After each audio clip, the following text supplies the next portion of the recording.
Hello students. तो polar plot type zero system का ये सेकंड पार्ट है। पिछले पार्ट में हम लोगों ने रियल और इमेजिनरी पार्ट को सेपरेट किया हुआ था। अब उसके आगे आप देखो कि रियल एंड इमेजिनरी पार्ट को जब हमने सेपरेट कर लिया, तो अब आप देखिए कि नेक्स्ट स्टेप हमारा है स्टेप 5, जिसमें हम लोग इक्वेट कर रहे हैं real and imaginary parts, real parts to zero for intersection on imaginary axis. तो जो प्लॉट हम ड्रॉ कर रहे हैं, तो वो प्लॉट हमारा मे बी रियल पार्ट को इंटरसेक्ट कर सकता है या फिर इमेजिनरी पार्ट को इंटरसेक्ट कर सकता है। तो जब हम इमेजिनरी पार्ट पे इंटरसेक्शन को कैलकुलेट करना है, उस पॉइंट को कैलकुलेट करना है, तो रियल पार्ट को जीरो रखते हैं। और जब आपको रियल पार्ट पे इंटरसेक्शन को कैलकुलेट करना है, तो हम लोग इमेजिनरी पार्ट को इक्वेट करते हैं ज़ीरो के। तो यहाँ पे equating the real part two zero for intersection, तो यहाँ पे हम लोग क्या कर रहे हैं, इमेजिनरी जो रियल पार्ट है उसको ज़ीरो कर रहे हैं। इस पार्ट को हम लोग क्या कर रहे हैं, इक्वल टू ज़ीरो पुटअप कर रहे हैं। ओके, इस पार्ट को इक्वल टू ज़ीरो पुटअप कर रहे हैं। तो जब ज़ीरो हम लोग पुटअप करेंगे, तो इसको जब सॉल्व करेंगे, तो ओमेगा की वैल्यू यहाँ से हमको मिलेगी 1/√T1 T2। देन इस वैल्यू को वापस से हम लोग क्या करेंगे, जो ओरिजिनल इक्वेशन थी वहाँ पे हम लोग पुटअप करेंगे। यहाँ रियल पार्ट को हमने जीरो कर रखा है, तो बचा हुआ पार्ट क्या होगा, इमेजिनरी पार्ट। ये इमेजिनरी पार्ट यहाँ बचा हुआ है। इस इमेजिनरी पार्ट में क्योंकि ये जीरो हो गया, तो इमेजिनरी पार्ट को अब हम लोग ओमेगा इज इक्वल टू क्या पुट करेंगे, 1/√T1 T2।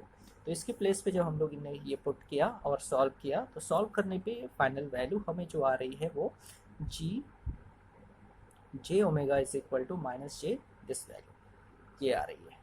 ओके, अब इसके बाद अब देखो कि अब इसका यदि हम लोग मॉड ले लेते हैं, mod of G j omega, तो ये वैल्यू हमें मिल जाती है, ये पॉजिटिव हो जाएगा, k√T1 T2 upon T1 + T2। Okay, तो ये हमारा क्या हो रहा है, ये वैल्यू हमको मिल रही है। और साथ साथ जो यदि इसका एंगल कैलकुलेट करें, फेज एंगल कैलकुलेट करें, तो इस मैग्नीट्यूड का जो फेज होगा वो -90 होगा। कैसे होगा, क्योंकि थीटा इज इक्वल टू हमने बताया था tan inverse y by x होता है, इमेजिनरी पार्ट अपॉन रियल होता है। रियल पार्ट यहाँ ज़ीरो है, तो ज़ीरो मीन्स y/0 इन्फिनिटी हुआ, और tan इन्फिनिटी मीन्स 90 हो जाएगा। और 1/tan इनवर्स होगा, इधर इट मीन्स ये -90 आएगा। ठीक है, इसके बाद देखो आप कि जब स्टेप 6 में आता है equating the imaginary part two zero for intersection on real axis. ये रियल एक्सिस पे हमें इंटरसेक्शन कैलकुलेट करना है, तो इमेजिनरी पार्ट को ज़ीरो करेंगे जी जे ओमेगा के। तो जी जे ओमेगा के हमने इमेजिनरी पार्ट को जब हम जीरो कर रहे हैं, आप देख सकते हैं कि ये हमारे पास क्या था, इमेजिनरी पार्ट था। अब हमने इसको ज़ीरो किया, इसको जीरो किया, इसको एज इट इज़ रखे हुए हैं। तो इसको जब आपने ज़ीरो किया, तो जब आपने हमने इसको ज़ीरो किया, तो ज़ीरो करने के बाद ये आप देख रहे हो कि इसको जब हमने ज़ीरो किया, तो इसको सॉल्व किया, तो अब ओमेगा की वैल्यू क्या मिल रही है, यहाँ पे फ्रीक्वेंसी ज़ीरो मिल रही है। इट मीन्स कि यहाँ पे कोई फ्रीक्वेंसी एग्जिस्ट नहीं कर रही है जिसपे कि रियल एक्सिस पे इंटरसेक्शन पॉसिबल हो। तो there is no intersection point on real axis. Okay, तो ये सारी जो इन्फॉर्मेशन है, इसके थ्रू अब हम लोग क्या करेंगे, पोलर प्लॉट को ड्रॉ करेंगे। ओके, तो पोलर प्लॉट ड्रॉ करने के लिए तो सबसे पहले हमें क्या करना है कि जो हमारे पोलर कोऑर्डिनेट्स हैं उसको ड्रॉ कर लेंगे। ये हमारा पोलर कोऑर्डिनेट्स है। यहाँ हम लोग 0 डिग्री ले रहे हैं, ये -90 ले रहे हैं, -180 की लाइन हो जाएगी, ये हमारे पास -270 होगा। ये रियल है और ये पार्ट हमारा क्या है, इमेजिनरी है। ठीक है, ये हमारा ओरिजिन हो गया। अब हमें क्या करना है कि ओमेगा की वैल्यू हम 0 से लेकर के इनफाइनाइट तक वेरी कराएंगे, और उसमें ऑब्टेन्ड जो हो रहे हैं आपके मैग्नीट्यूड और फेज एंगल, उनको यहाँ पे प्लॉट करना है। तो जब हमने सबसे पहले ये लिया था कि जब ओमेगा की वैल्यू हमारी 0 थी, ठीक है, आप देख सकते हो कि यहाँ पे हमने जब फाइंड किया था कि ओमेगा की वैल्यू जो मैग्नीट्यूड के लिए फाइंड आउट किया हुआ था, ठीक है, मैग्नीट्यूड मैग्नीट्यूड कहाँ गया,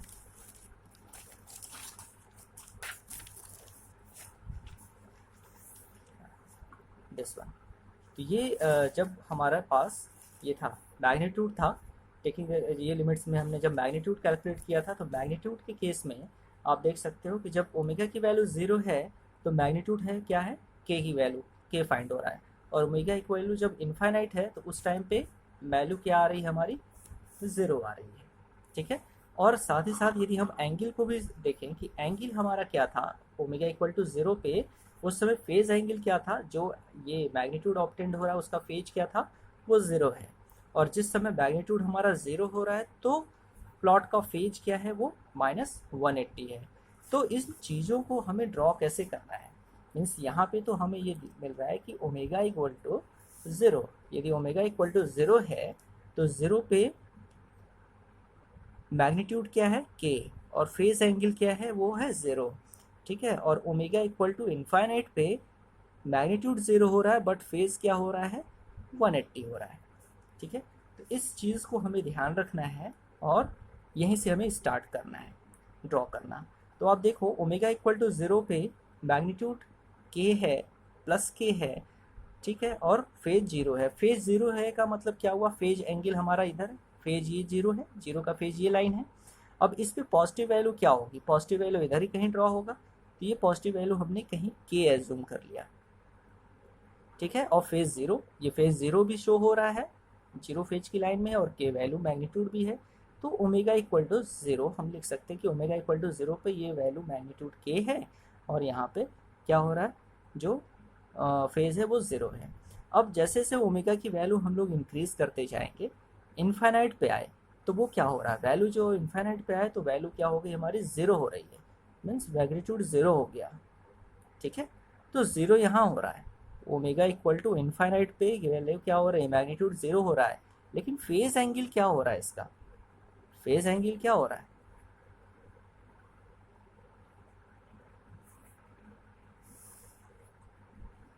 फेज एंगल ये -180 हो रहा है, ओके। फेज एंगल क्या हो रहा है, -180 हो रहा है। इट मीन्स कि जो भी प्लॉट होगा आइदर इस तरफ से होकर के जाए, ठीक है, इस तरफ से होकर के जाए, यहाँ पे हो सकता है, या फिर इधर से होकर के जाए, यहाँ से हो सकता है। दो पॉसिबल मेथड है यहाँ पे, ठीक है। या तो ये हो सकता है या फिर ये हो सकता है, दोनों में से कोई एक बात हो सकता है, या यार ये। अब हमें ये देखना है क्यों हमने क्यों ये लिया 180 क्यों लिया, क्योंकि फेज ये 180 है, ये जो वैल्यू जा करके 0 हो रहा है वो उस टाइम पे फेज क्या है 180, इसलिए इसको टच करते हुए लेके जाएंगे। तो या तो ऊपर से होगा या नीचे से। अब ये डिसाइड कैसे होगा कि ये इस साइड से होगा या अपवर्ड से होगा या डाउनवर्ड से होगा, तो इसके लिए हम लोग आते हैं जो हमने इंटरसेक्शन कैलकुलेट कर रखा है। इंटरसेक्शन देखिए, इंटरसेक्शन जो हमने कैलकुलेट कर रखा है यहाँ पे, इंटरसेक्शन जो हमने कैलकुलेट किया हुआ है इमेजिनरी एक्सिस पे, ये कहाँ पे कट कर रहा था, इसका जो इंटरसेक्शन हमने यहाँ कैलकुलेट कर रखा है, इस इंटरसेक्शन से हमें पता चलेगा, ठीक है। तो इंटरसेक्शन के लिए कैसे जो वैल्यू आई थी वो वैल्यू थी हमारी कि इमेजिनरी एक्सिस पे जो इंटरसेक्ट कर रहा है वो इस वैल्यू पे कर रहा है, और फेज एंगल क्या है उस समय -90 का है, ठीक है।